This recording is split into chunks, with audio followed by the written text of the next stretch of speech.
বিসমিল্লাহির রহমানির রহিম। Anti terrorism unit Bangladesh police কর্তৃক আয়োজিত আজকের এই জঙ্গিবাদ বিরোধী আলেম ওলামাগণ, মাদ্রাসা শিক্ষার্থীবৃন্দ, বিশ্ববিদ্যালয়ের শিক্ষার্থীবৃন্দ, সম্মানিত সুধীবৃন্দ, জনপ্রতিনিধিবৃন্দ, আসসালামু আলাইকুম।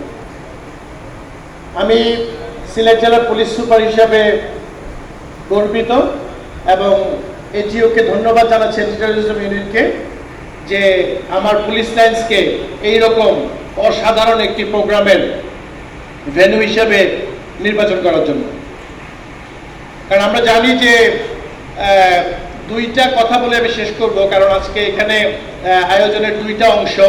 সামনের সারিতে আমাদের যারা সুধীবৃন্দ বসে আছেন এবং মঞ্চে উপস্থিত আমাদের মাননীয় inspector general Bangladesh police Chowdhury Abdullah Mamun PPM মহোদয় এবং অ্যান্টি টেরোরিজম ইউনিটের প্রধান জনাব রুহুল আমিন স্যার এবং সম্মানিত রেঞ্জ ডিআইটি বিভাগীয় কমিশনার মহোদয় চলে গিয়েছেন, পুলিশ কমিশনার মহোদয় চলে গিয়েছেন, জেলা প্রশাসক ছিলেন উনি চলে গিয়েছেন এবং আজকের অনুষ্ঠানে সভাপতি করছেন আমাদের এখানকার লোকজনের সবার প্রিয় আমাদের সাবেক ডিআইজি জনাব মফিজউদ্দিন আহমেদ স্যার।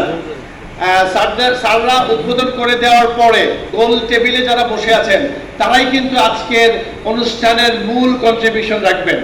আপনাদের মধ্যাহ্নভোজের পরে আপনারা আলোচনা করবেন, পর্যালোচনা করবেন, গ্রুপ সেশন করবেন এবং সেখান থেকে যে আউটপুট বেরিয়ে আসবে আমি নিশ্চিত যে চমৎকার কিছু পয়েন্ট এবং নির্দেশনা এবং উপদেশ আপনারা রাখবেন, যেগুলো সত্যিকার অর্থেই বাংলাদেশে জঙ্গিবাদ দমনে কার্যকর ভূমিকা রাখবে। এবং নিশ্চিত যে আমার সামনে যারা বসে আছেন বিজ্ঞ আলেম ওলামা, তারা ইসলাম ধর্মের প্রকৃত ব্যাখ্যা দিয়ে এই জঙ্গিবাদ বিরোধী কর্মকাণ্ডে আমাদেরকে আজকে সহায়তা করবেন। আপনারা সারাদিন থাকবেন এবং আমাদের বিশ্ববিদ্যালয়ের তরুণ শিক্ষার্থীবৃন্দ তারা কিভাবে জঙ্গিবাদকে দেখে, কিভাবে বাংলাদেশকে ভবিষ্যতে দেখতে চায়, তো এই বিষয়ে নিশ্চিত আমি যে পরামর্শগুলো আপনারা দিবেন এটি নিশ্চিতভাবে অ্যান্টি টেরোরিজম ইউনিট তথা বাংলাদেশ পুলিশ তথা বাংলাদেশের জন্য কাজে লাগবে।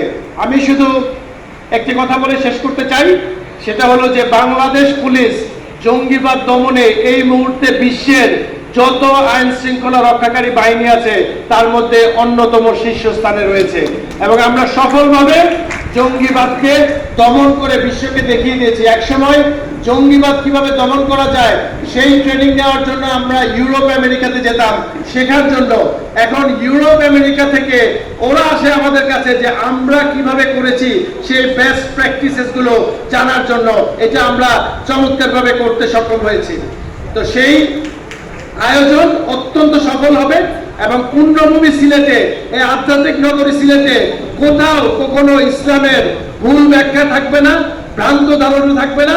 ধর্মভীরু সিলেটের জনসাধারণ হযরত শাহজালাল রহমতুল্লাহ আলাইহি, হযরত শাহপরান রহমতুল্লাহ আলাইহির পূর্ণভূমি 360 রাউন্ডের এই পূর্ণভূমিতে কোনো মিস ইন্টারপ্রিটেশন অফ ইসলাম থাকবে না এবং আমরা সারা বাংলাদেশকে দেখিয়ে দেব এবং দেখিয়ে দিচ্ছি যে সিলেটের মানুষ কিভাবে সাম্প্রদায়িক সম্প্রীতি অটুট রেখেছে, রাজনৈতিক সম্প্রীতি অটুট রেখেছে এবং সুষ্ঠু সুন্দরভাবে মিলেমিশে বসবাস করছে।